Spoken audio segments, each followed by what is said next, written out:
Bom dia, irmãos. Eu estou aqui na minha casa, confinado como todo mundo, para poder levar o estudo que é levado na nossa igreja. A comunidade cristã Rema, ao qual a gente privilegia, a palavra em si como deve ser, a palavra que restaura, a palavra que restitui, a palavra que abençoa, a palavra que realmente nos traz o alimento verdadeiro para o nosso espírito. Então nós temos que entender a necessidade de estarmos agindo como o Senhor quer. A gente pode às vezes ficar pensando em várias coisas, em várias situações do dia a dia, mas temos que aprender a viver o presente. Então eu, como professor e também pastor, quero dizer para vocês a importância de se levar a palavra adiante. Ela conforta muitas vidas. Eu tenho visto muitas pessoas ali jogadas ao relento, ao canto, pelas próprias famílias, sabia? Então eu quero que vocês entendam que o nosso estudo, todos os domingos de manhã, já estamos no 18º domingo, nós estamos trazendo palavras sempre diferentes. Eu vou começar um novo estudo sobre anjos e demônios, para tentar diversificar quem que são, o que eles querem, o que eles pretendem, o que eles fazem, quais são suas funções. Então eu espero que vocês não percam esse estudo para quem quiser. Mas eu acho que é muito importante para nós. Agora presta atenção que eu peguei 22 versículos da Bíblia, que é o filho pródigo, e engraçado, é um livro fantástico ao qual Lucas escreveu. Lucas, o médico, escreveu uma carta para o rei da Caia, Teófilo. E nesse inteirinho ele escreve para esse rei contando nas miúças aquilo que ocorreu. E nós paramos agora em Lucas 15 para fazer esse estudo, já estamos no 18º domingo. E eu queria que hoje vocês entendessem o seguinte: o filho pródigo, ao qual a palavra pródigo quer dizer perdulário, gastão, aquele que não sabe dar valor naquilo que tem nas mãos, aquele que seria a ideia dele ser um rebelde, como muitos dizem. É rebelde, tudo bem, acabou tendo isso como consequência, mas perdulário seria a melhor definição, ou gastão, vamos dizer assim. Espero que vocês possam estar estudando essa palavra também, não sei se esse vídeo vai chegar em algum lugar, mas eu quero que vocês entendam a importância de estar entendendo essa palavra. E essa palavra mexeu em tantas pessoas, você nem acredita. Shakespeare usou esse trecho em 2 dos seus livros famosos. Quantos quadros a gente vê por aí de pintores que usaram a ideia do filho pródigo? O filho pródigo é algo assustador, assim, de como mexe o mundo. Então olha aqui a situação, como é que está ocorrendo. O Senhor Jesus vai na casa de um grande fariseu, um cara muito rico, que tem dinheiro além. E ele está nesse lugar e de repente estão, como diz o trecho, todos os publicanos estavam lá e alguns pecadores. E talvez o Senhor Jesus, vendo essa situação e vendo talvez esse distanciamento, onde aqueles que se diziam doutos da lei, aqueles que tinham uma certa religiosidade, ao qual eles se achavam melhores que os outros, como nós vemos por aí, infelizmente, enquanto que o sentido daquele que realmente consegue perceber o divino era para ser aquele primeiro cuidado que está do seu lado. Nós agimos de maneira egoísta e muito grande em cima disso. E eu não tiro o peso também das minhas costas, também não. É lógico que eu tento fazer aquilo que é possível, mas esse trecho ele sempre mexeu comigo. A melhor das narrativas dentro da Bíblia que eu mais gosto são esses 22 versículos. E é interessante o despertar que temos aqui. Nós temos aqui uma família ao qual Lucas conta que um pai tinha 2 filhos, e o mais velho e o mais novo. Pela tradição judaica, o mais velho ele tinha dupla honra, ou seja, ele tinha direito a 2/3 da herança, enquanto o mais novo 1/3 da herança. Mas lembrando que a família era rica. E o Senhor Jesus começa a falar isso aí para os fariseus, um exemplo, onde tinha os publicanos. Se crê, alguns creem, alguns estudiosos, que Mateus foi convertido nesse lugar, porque ele era publicano, e quando ele estava assistindo, ouvindo aquilo que o Senhor Jesus está falando, depois quando o Senhor Jesus simplesmente o aborda e chega nele ele está cobrando imposto, está trabalhando, o Senhor Jesus só simplesmente fala para ele assim, segue-me. Ele larga tudo e segue, porque eu acho, na minha opinião, assim, é uma conjectura minha, me desculpa aqueles que não creem, que Mateus ficou tão incomodado com essa palavra, e essa palavra mexeu tanto com ele, que ele percebeu que poderia haver resgate, que ele sai da sua situação normal para ir atrás de uma situação diferente. E aí ele vai em busca de algo que ele tinha perdido. Ele fazia parte da comunidade judaica e de repente, pelo fato de ter escolhido ser publicano, ele já não estava mais. Então olha aqui o trecho da palavra, que é interessante para a gente ler como estudo hoje. Então nós estamos falando aqui da parábola do filho pródigo. Vou ler o trecho que é importante aqui, só até onde nós vamos estudar. Jesus continuou, um homem tinha 2 filhos. O mais novo disse ao pai, pai, quero a minha parte na herança, e assim ele repartiu as suas propriedades entre eles. Não muito tempo depois, o filho mais novo reuniu tudo o que tinha e foi para a região distante. Lá desperdiçou seus bens, vivendo irresponsavelmente. Depois de ter gasto tudo, houve uma grande fome em toda aquela região e começou a passar necessidades. Por isso ele foi empregar-se com um dos cidadãos daquela região, que mandou para o campo a fim de cuidar dos porcos. E ele desejava encher o estômago com as bagens de alfarrobeira, que os porcos comiam, mas ninguém lhe dava nada. 17, olha aqui a virada, que é interessante. Caindo em si, ele disse, quantos empregados o meu pai tem comida de sobra e eu aqui morrendo de fome? E me porei a caminho, voltarei para o meu pai, e lhe direi, pai, pequei contra o céu e contra ti. Não sou mais digno de ser chamado do teu filho. Trata-me como um dos teus empregados. E a seguir levantou-se e foi para o pai. Então estando ainda longe, o pai o viu, e cheio de compaixão correu para o seu filho, e o abraçou e o beijou. E o filho disse, pai, pequei contra o céu e contra ti, não sou mais digno de ser chamado teu filho. Mas o pai disse aos seus servos, depressa, tragam a melhor roupa e vistam nele. Coloquem um anel em seu dedo e calçados para os seus pés. Tragam um novilho gordo e matem-no. Vamos fazer uma festa e alegrar-nos, pois este meu filho estava morto e voltou à vida.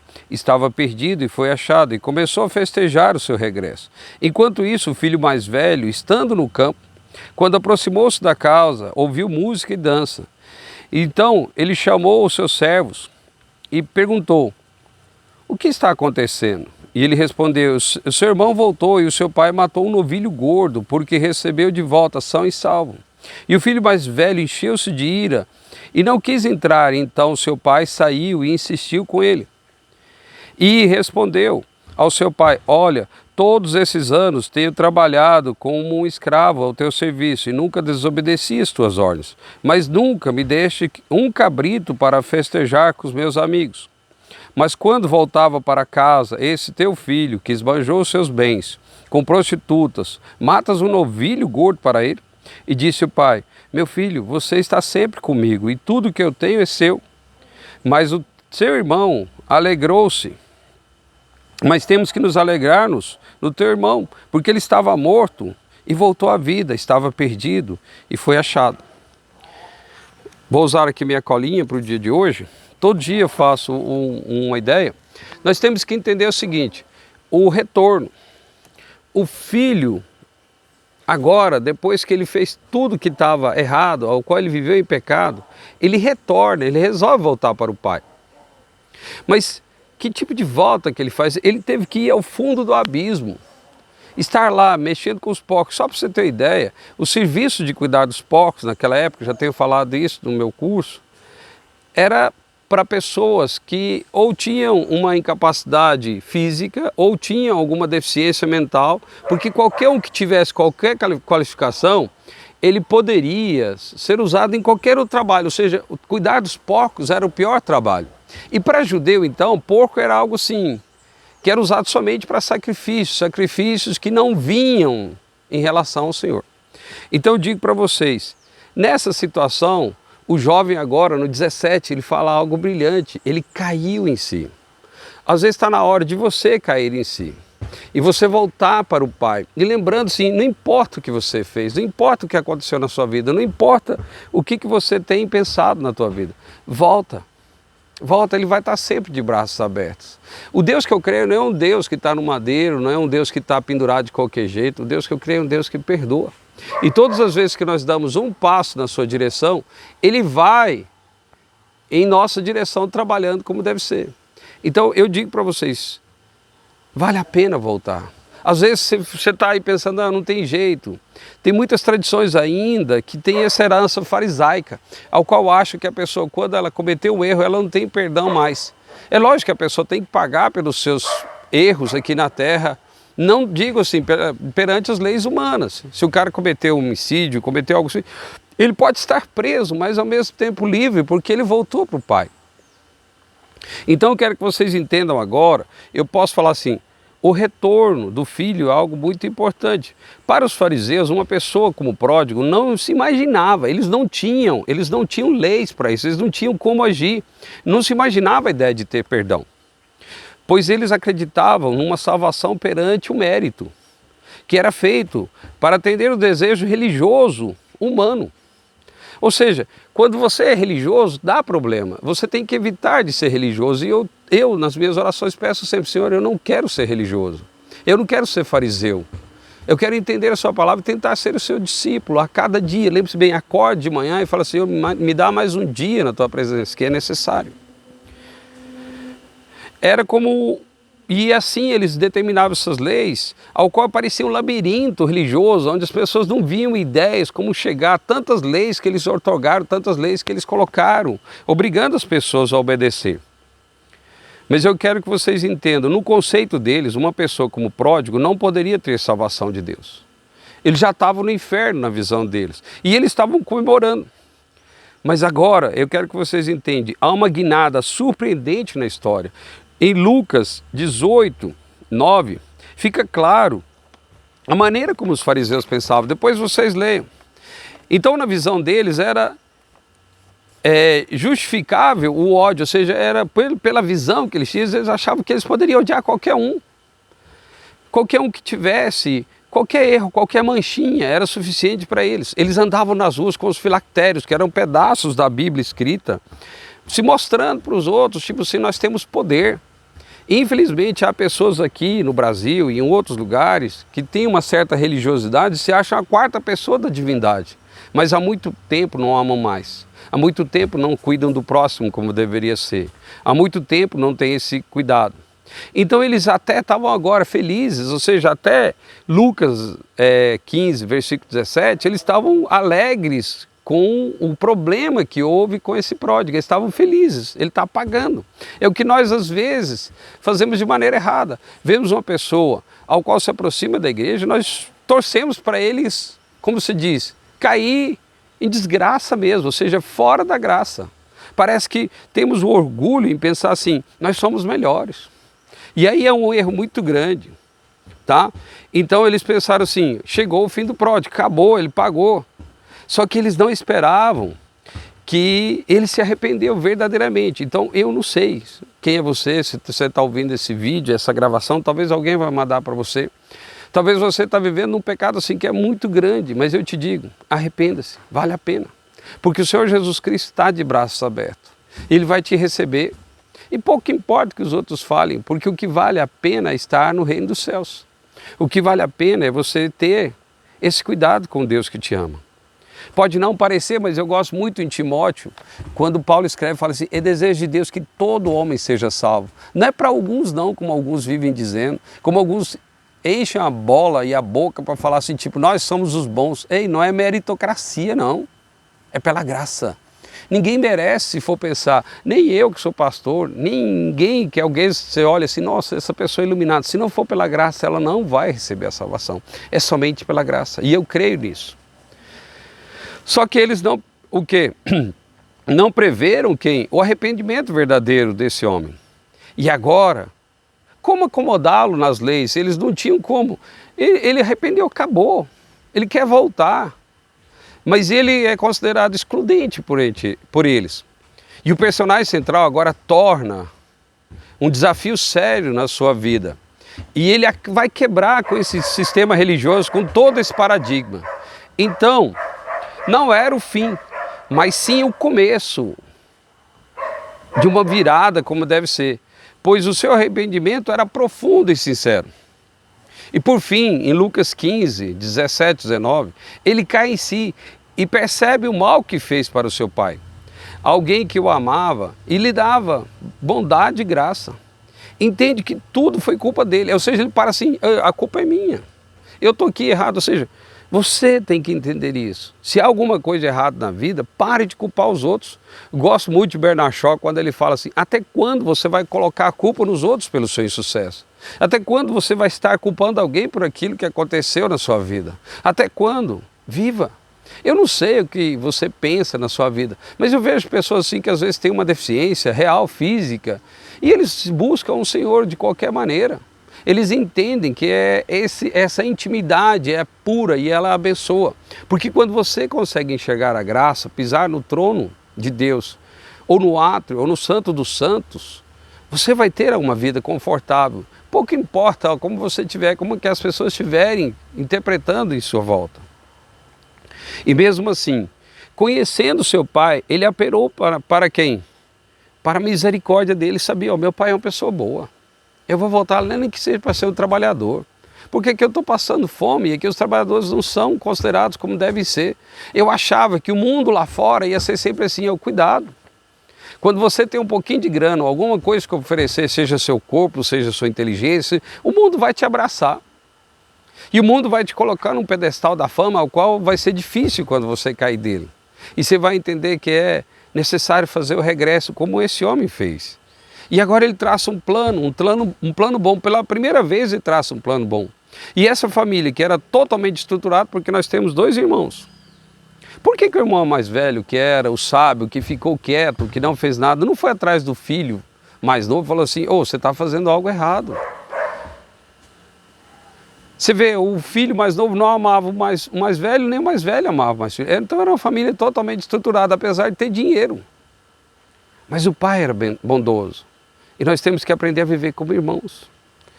Então, para encerrar nessa manhã, agora ele começa esse plano bom, pois ele entende que voltar para o pai é a única esperança. Às vezes a única esperança da sua vida é voltar para Deus.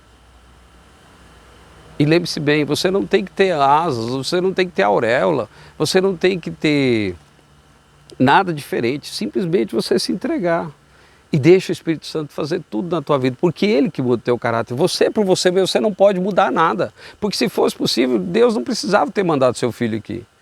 O Espírito Santo não precisava estar aqui, porque eu consigo mudar, eu consigo pensar de uma maneira diferente. Não consegue. Somente Ele é capaz de mudar o seu caráter para você se aproximar do caráter de Cristo. E assim você fazer o caminho, o regresso como deve ser. E agora, sem egoísmo e sem pecado, as coisas ficam claras. Ele entende que as coisas perceberam. Ele estava sendo enganado. Enganado pelo poder do mundo. E pare de culpar tudo é Satanás. Tudo, foi Satanás que me levou a fazer isso. Foi Satanás. Pare com isso. Você é inteligente. Você é filho do Deus Altíssimo.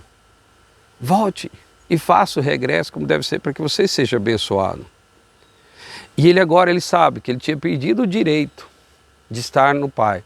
Mas pelo menos ele queria ser empregado. Ele bastava estar perto do pai, que é melhor que cuidar dos porcos. Então, eu quero que vocês entendam essa necessidade desse regresso. E eu declaro sobre a sua vida que você tenha paz no seu coração. Que pouco importa as circunstâncias. Talvez você tenha sentido o desejo de comer a comida dos porcos. Talvez você foi humilhado, maltratado até pela sua própria família. Talvez você cometeu crimes que são insanos. Mas eu te digo, se você realmente se entregar, tiver um arrependimento verdadeiro, pouco importa as leis dos homens. O que vale é a graça de Deus sobre a tua vida. Vamos orar. Senhor Pai querido, Senhor, eu coloco, Senhor, todo mundo, Senhor, todas as pessoas que estão ouvendo esse estudo, que eles possam entender que a graça de Deus está do lado deles, que está sempre de portas abertas, de braços abertos, assim como foi aquele dia que o Senhor foi crucificado. Tinha dois malfeitores, um escolheu em continuar insistindo no errado, enquanto que o outro se arrependeu e disse: Senhor, eu mereço estar aqui. Arrependimento. E ao mesmo tempo ele reconheceu o Senhor Jesus como seu filho e disse: Senhor, lembre-te de mim quando estiveres no paraíso. E o Senhor Jesus voltou-se para ele e disse: hoje mesmo estarás comigo no paraíso. Amém? Que o paraíso comece aqui, para que você seja mais que abençoado. Eu sou o pastor chileno, sou pastor